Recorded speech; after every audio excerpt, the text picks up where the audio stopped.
আসসালামু আলাইকুম। I hope আপনারা সবাই খুব ভালো আছেন। হাঁসের মাংস রান্না করছিলাম, তো ভাবলাম যে আপনাদের সাথে আমার আজকের রেসিপিটা শেয়ার করি। আশা করছি নতুন রাঁধুনিরা কিছুটা হলেও উপকৃত হবেন।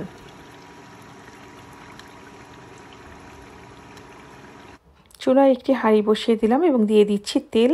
তেলের পরিমাণটা আমি একটু কম দিব, কারণ হাঁসটাতে প্রচুর পরিমাণে চর্বি আছে। দিয়ে দিচ্ছি 2 কাপ পরিমাণ পেঁয়াজ কুচি, আর সাথে দিব লবঙ্গ, দারচিনি, এলাচ এবং তেজপাতা।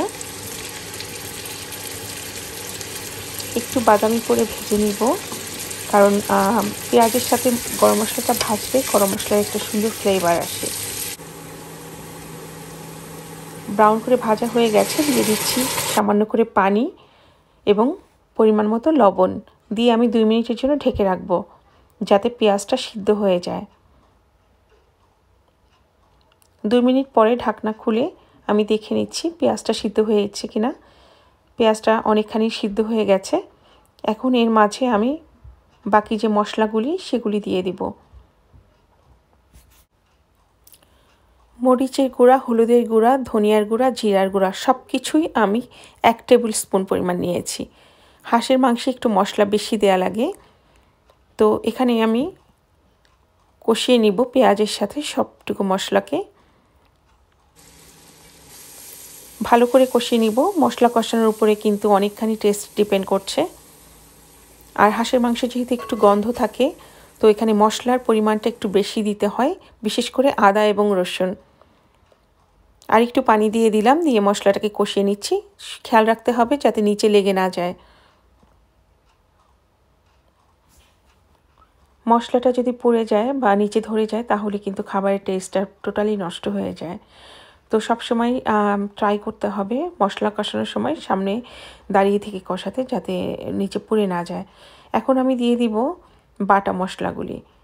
এখানে আছে পেঁয়াজ বাটা, রসুন বাটা এবং আদা বাটা, আর সবগুলোকে আমি 1.5 টেবিল স্পুন পরিমাণ করে দিব। পেঁয়াজ বাটা 1.5 টেবিল স্পুন, আদা বাটা 1.5 টেবিল স্পুন এবং রসুন বাটা 1.5 টেবিল স্পুন পরিমাণ। আবারও আমি মশলাটা কষিয়ে নিব ভালো করে, যাতে কাঁচা মশলার ঘ্রাণ না আসে। এবং সামান্য করে পানিও দিব, যাতে মশলাটা ভালো মতো কষানো হয়। যেহেতু এখানে তেলের পরিমাণটা কম এবং মশলাটা সে অনুপাতে বেশি, তো পানিটা দিতে হবে, তা না হলে নিচে ধরে যাবে। চুলার আঁচটা কমিয়ে দিয়ে 2 মিনিটের জন্য ঢেকে রাখবো।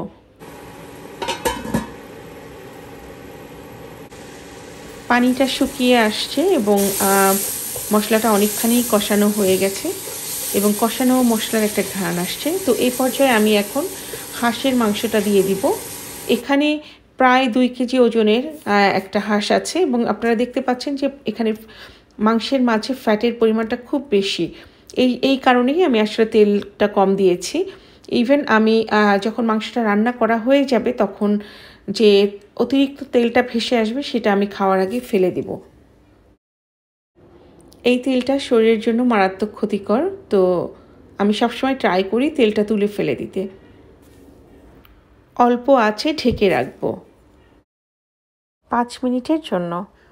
5 মিনিট পরে আমি তুলে একটু নেড়ে চেড়ে দিব, যাতে নিচে ধরে না যায়।